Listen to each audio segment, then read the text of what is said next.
First, the weather change. Is Snowpiercer around? Halo guys, kembali lagi bersama saya Stephen di channel Bro View Series. Kali ini saya akan memulai alur cerita film baru yang berjudul Snowpiercer. Sedikit gambaran untuk film ini. Jadi di masa depan, sebuah eksperimen perubahan iklim gagal membunuh seluruh kehidupan di planet ini, kecuali beberapa orang yang menaiki Snowpiercer, sebuah kereta api yang mengelilingi seluruh dunia. Dan kita akan memulainya dengan episode yang pertama dan kedua. Untuk itu, sebelum masuk ke ceritanya seperti biasa, siapkan apa? Ya tentunya Kopai dan Utbray untuk menemani kalian dalam menonton alur cerita film ini. Dan sekarang kita masuk ke filmnya. Di awal film, peperangan besar yang terjadi di dunia ini membuat bumi semakin panas. Es yang berada di kutub mencair, spesies musnah, karena itu para ilmuwan mencoba mendinginkan kembali bumi untuk mengembalikan kerusakan yang diperbuat manusia.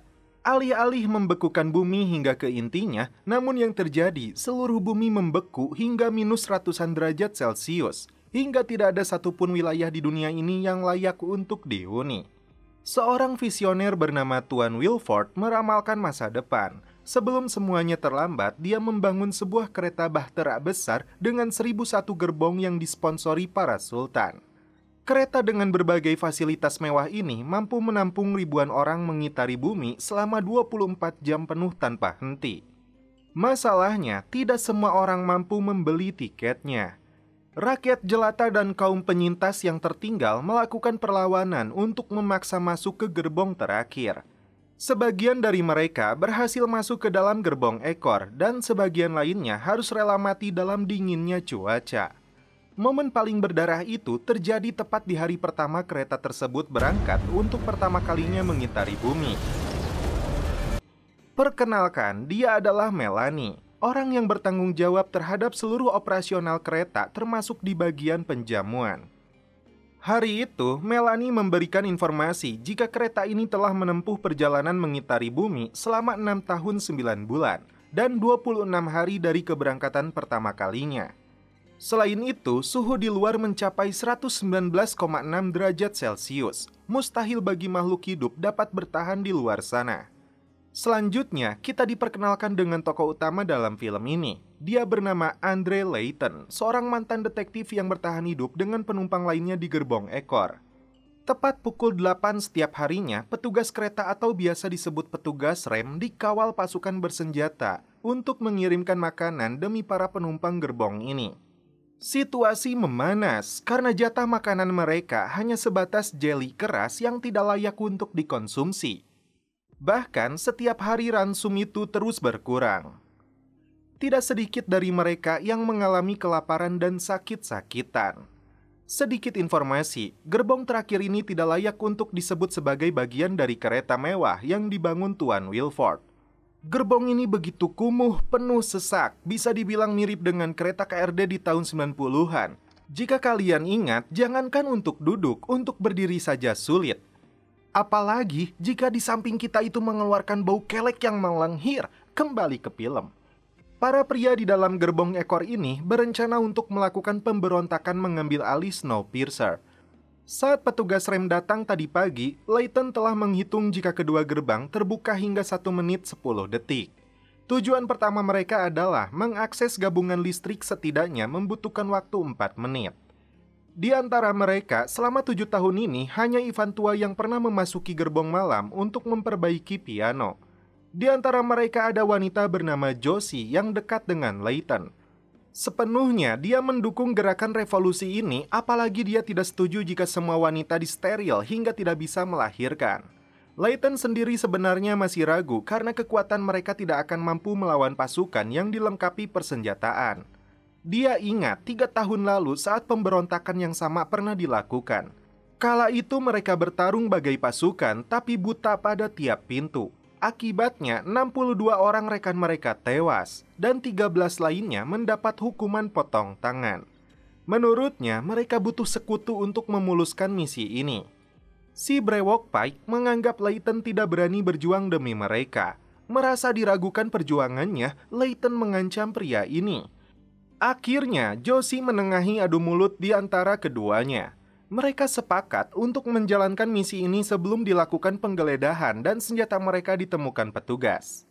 Malam itu, mereka semua mempersiapkan diri untuk perjuangan esok hari dengan berbagai persenjataan yang seadanya. Tampak di antara mereka ada seorang pria yang sangat kuat, kita sebut dia Hercules. Pagi hari, Melanie menyapa gerbong VIP yang disebut kelas 4 yang dihuni para miliarder dan sultan yang berkontribusi kepada Tuan Wilford untuk membangun kereta super mewah ini. Asistennya Ruth menyampaikan informasi tentang masalah di ruang sauna. Wanita ini memberikan informasi jika orang Eropa lebih senang bertelanjang daripada warga Amerika dan negara lainnya. Putrinya yang bernama LJ bosan dengan kehidupan di kelas ini. Dia meminta izin kepada Melanie untuk memasuki gerbong kelas 3 yang setingkat lebih rendah dengan fasilitas yang jauh lebih baik tentunya daripada kelas 2 dan kelas ekor yang dihuni Layton. Karena rumor kekerasan dan pembunuhan yang terjadi di kelas 3, Melanie memberi tugas kepada Ruth untuk mengatasi masalah ini. Layton dan seluruh rekannya mempersiapkan diri untuk melakukan pemberontakan saat petugas membuka gerbang. What do they want? Don't know. Do we? Atas nama Tuan Wilford dan Wilford Industry, Ruth datang untuk menjemput Layton. Entah apa yang akan mereka lakukan terhadapnya, tapi karena tidak sesuai rencana, pemberontakan itu mereka batalkan.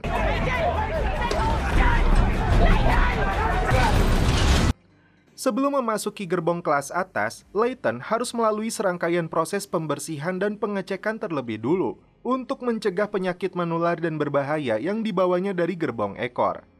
Setelah dipastikan clear, seorang petugas bernama Bestial membawanya menggunakan kereta luncur untuk memudahkan perjalanan mereka.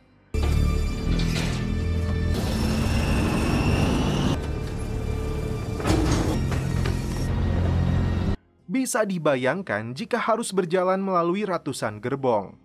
Sesampainya di gerbong yang mereka tuju, matanya silau karena ternyata selama 7 tahun ini Layton tidak pernah melihat matahari saking tertutupnya gerbong ekor. Sekilas dia melihat gedung-gedung pencakar langit yang sudah membeku.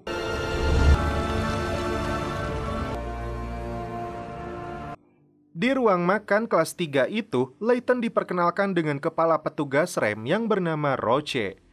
Layton terkejut saat mendapatkan roti bakar berikut sup yang dihidangkan untuknya. Tidak buang waktu, Layton langsung melahapnya. Makanan itu menjadi barang mewah baginya karena selama 7 tahun terakhir ini dia hanya bisa menikmati jeli keras. Semua ini tidak gratis. Layton yang berlatar belakang sebagai detektif pembunuhan di kepolisian Detroit diminta mereka untuk menyelidiki pembunuhan berantai yang terjadi di kelas 3. Sementara itu, Miles, anak Josie yang dekat dengan Layton mengkhawatirkan keadaannya. Seorang pekerja pertanian di kelas 3 bernama Saint Oren Wise yang ditemukan telah tewas dengan tangan, kaki, dan alat kelamin yang terpotong. Mantan pemain bola bernama Osweiler ini tidak menyukai Layton saat menolak permintaan mereka dan ingin dikembalikan ke gerbong ekor. Alhasil, Layton ditendangnya beberapa kali bagaikan bola. Kepala petugas memberikan hukuman kepada anak buahnya karena bertindak semena-mena. Saat Melanie memperkenalkan dirinya, Layton bisa menebak wanita ini yang sering dia dengar dari speaker kereta. Atas nama Tuan Wilford yang belum jelas sosoknya, Melanie meminta Layton untuk membantu menyelidiki kasus ini. Karena 2 tahun yang lalu ditemukan korban lain seorang pria dengan kasus yang sama, kelaminnya dipotong. Layton bersedia membantu mereka, namun dengan imbalan jatah makan yang lebih untuk rekan-rekannya di gerbong ekor dan pemindahan mereka ke kelas 3. Melanie tidak mau menanggapi permintaan Layton itu. Atas nama Tuan Wilford, dia meminta Layton untuk bersumbangsi. Seorang dokter merawat pasien atau tersangka di dalam sebuah laci khusus yang didesain untuk menidurkan seseorang dalam jangka waktu yang lama. Seorang wanita bernama Nikki Janet dihukum mati dengan ditidurkan atas kasus pembunuhan 2 tahun yang lalu. Karena hari ini muncul korban lainnya dengan motif yang sama, jelas mereka telah menangkap orang yang salah. Karena itu, Layton diminta untuk menyelidiki kasus ini dan menangkap pembunuh sebenarnya. Sebagai imbalannya, Layton akan dipindahkan ke kelas 3 dan diangkat menjadi detektif kereta. Karena Layton menolak penawaran itu, Roche mengajaknya menemui tersangka sekaligus kekasih dari korban. Ternyata dia adalah Zarah, mantan istrinya Layton yang memilih untuk keluar dari gerbong ekor karena tidak kuat lagi berada di gerbong neraka itu.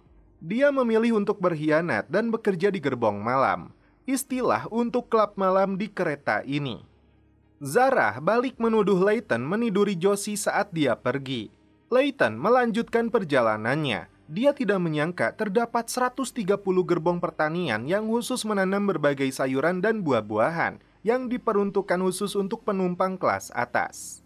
Makin jelas, mereka yang memiliki kekayaan dan kekuasaan akan mendapatkan berbagai fasilitas mewah dan pelayanan yang baik di kereta ini.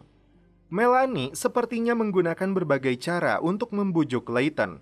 Setelah mempertemukan dengan mantan istrinya, dia memperlihatkan semua keindahan ini agar Layton bersedia membantunya. Bukan tanpa alasan, karena pembunuhan ini akan mengganggu seluruh ekosistem di kereta ini dan mengancam ketertiban yang sudah dibangun Tuan Wilford. Layton memastikan Zarah bukanlah pelakunya.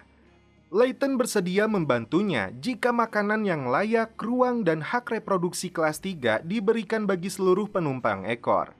Sementara itu di gerbong ekor sedang diadakan perayaan untuk si kakek Ivan yang memiliki satu lengan lagi.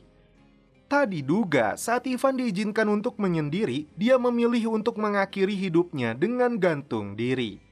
Di dalam kereta mewah ini terdapat sebuah akuarium besar lengkap dengan tumbuh-tumbuhan laut dan ikannya yang mempesona. Dia adalah Jin Jusung, seorang ilmuwan yang bekerja sama dengan Melanie.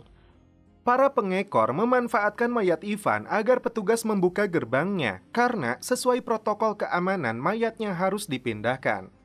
Saat Bastille dan rekannya masuk untuk melihat jenazah tersebut, ini yang terjadi.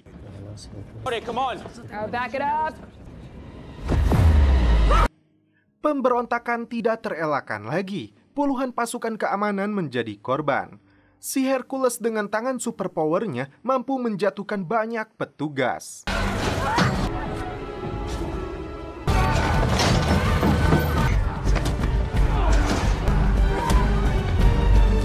Seorang bocah mengambil potongan tangan petugas untuk membuka pintu. Sialnya, ketika pintu gerbong berhasil dibuka, ternyata puluhan pasukan lainnya siap melakukan serangan balasan. Setelah mendapatkan informasi pemberontakan, Layton meminta persetujuan Melanie untuk membujuk rekan-rekannya. Saat dia masuk, puluhan mayat sudah bergelimpangan.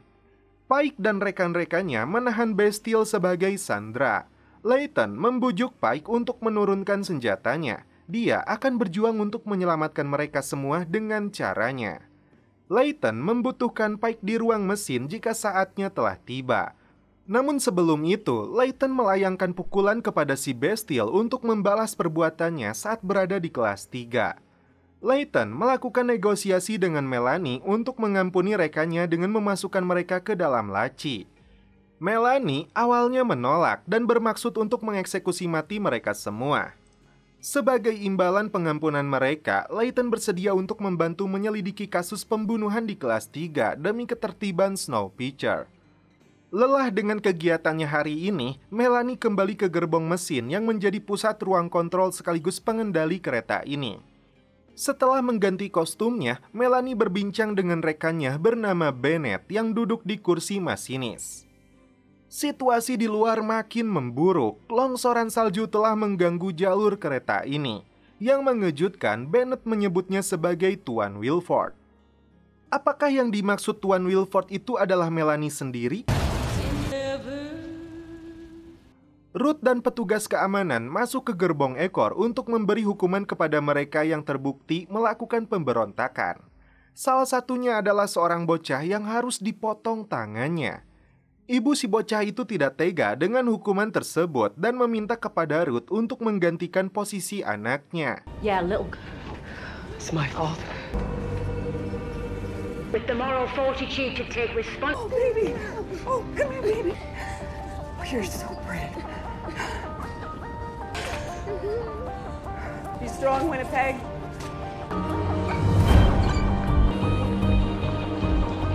Selain dia, 3 orang pria termasuk Pike dimasukkan ke dalam laci tidur. Ini yang terjadi kepada tangan Susan saat dimasukkan ke dalam lubang yang terhubung dengan dunia luar dengan suhu udara minus 100 derajat Celcius. Dalam hitungan detik, tangannya membeku dan saat itulah petugas menghancurkannya. Pagi itu, longsoran salju kembali mengganggu perjalanan kereta api.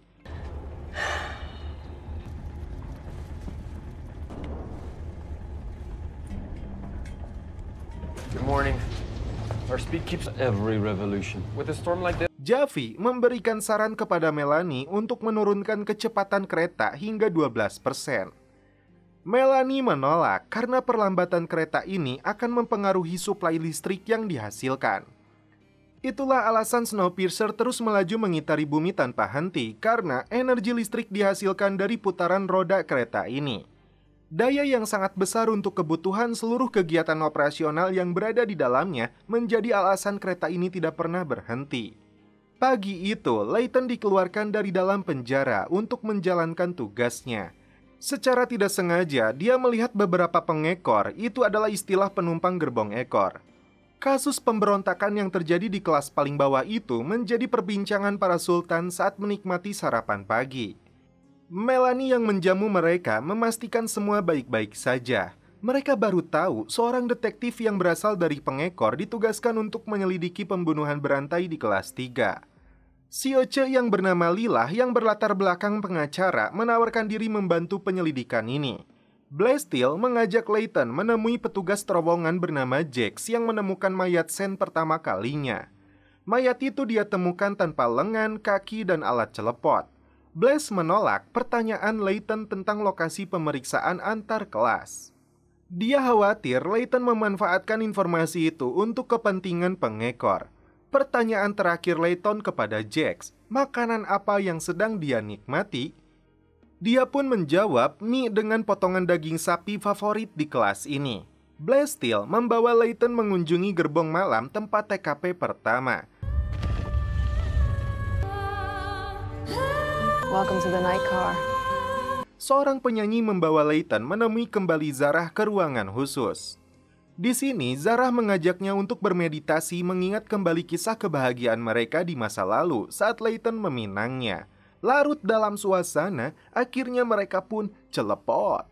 Satu hal yang Layton dapatkan tentang Sen.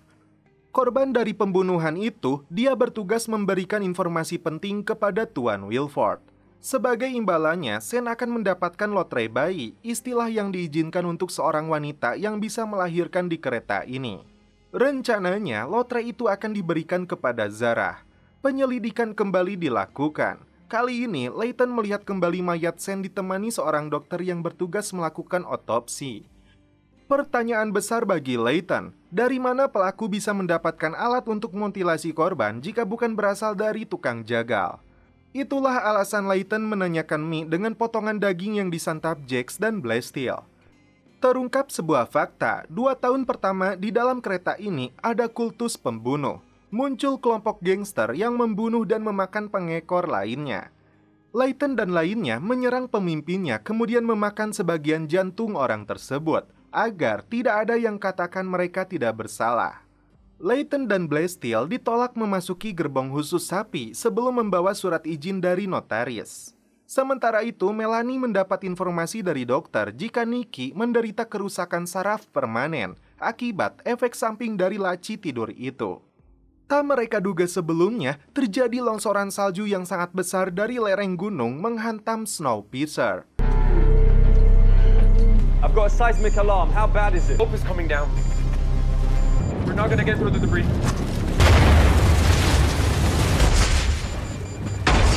Akibatnya, gerbong khusus sapi mengalami keretakan di bagian kacanya yang membuat kebocoran. Dalam hitungan detik, 2 petugas dan puluhan sapi dalam sekejap langsung membeku. Beruntung bagi Layton dan Blasteel, dia gagal memasuki gerbong itu. Jika tidak, nasibnya akan sama seperti sapi-sapi di sana. Di dalam ruang pembekuan, Layton menemukan sebuah ruangan ventilasi dengan baut yang terlepas. Saat Blasteel sedang membukanya, Layton memanfaatkan kesempatan itu untuk menyembunyikan sebuah kunci. Tak diduga, mereka menemukan potongan kaki milik korban pembunuhan. Melanie dan Bennett rupanya memeriksa langsung kebocoran jendela di gerbong sapi. Petugas kereta yang bernama Bojan Boskovic meminta kepada Melanie untuk menurunkan laju Snowpiercer hingga 25% demi keselamatan kereta ini. Namun Melanie hanya bisa memberikan 12% saja, itu pun dengan memadamkan listrik di berbagai gerbong. Kesenjangan sosial terlihat kembali saat Melanie memutuskan gerbong ekor dan mendapat jatah pertama dari pemadaman ini. Dipastikan gerbong terakhir itu akan semakin menderita tanpa matahari dan kini tanpa listrik. Anak Susan yang bernama Peterson harus rela melayani keinginan bejat si petugas demi mendapatkan obat penahan rasa sakit untuk ibunya. Selain listrik, Melanie membatasi jatah air untuk kelas 2 dan 3. Selain itu, mereka akan merekrut pemagang baru yang berasal dari anak-anak pengekor. Ruth menjemput anak-anak itu dan salah satunya adalah Miles yang dijanjikan akan menempuh pendidikan dan pelatihan. Layton membuat kesimpulan jika penjagal sapi bukanlah pelakunya. Di sini Blasteel membuka sebuah fakta dalam kasus pembunuhan pertama 2 tahun lalu itu. Saat itu, Nikki diputuskan bersalah tanpa melalui proses persidangan dan penyelidikan yang mendalam. Malam itu, Layton dimasukkan kembali ke dalam sel. Dari sobekan bajunya, Layton menggambarkan susunan gerbong kereta ini untuk diberikan kepada rekannya yang berasal dari pengekor. Saat berhasil keluar, Layton menggambarkan arah agar rekannya melihat. Lights down so you're back in the cell. Layton nekat mengalihkan perhatian petugas agar temannya itu mengambil sobekan bajunya. Dia rela dipukuli, namun sepertinya temannya gagal mengambilnya.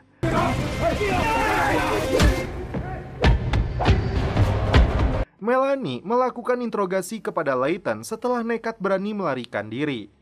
Dia pun berkata, jika bukan karena Tuan Wilford, 3.000 jiwa yang berada di dalam kereta ini tidak akan pernah hidup sampai detik ini. Or God.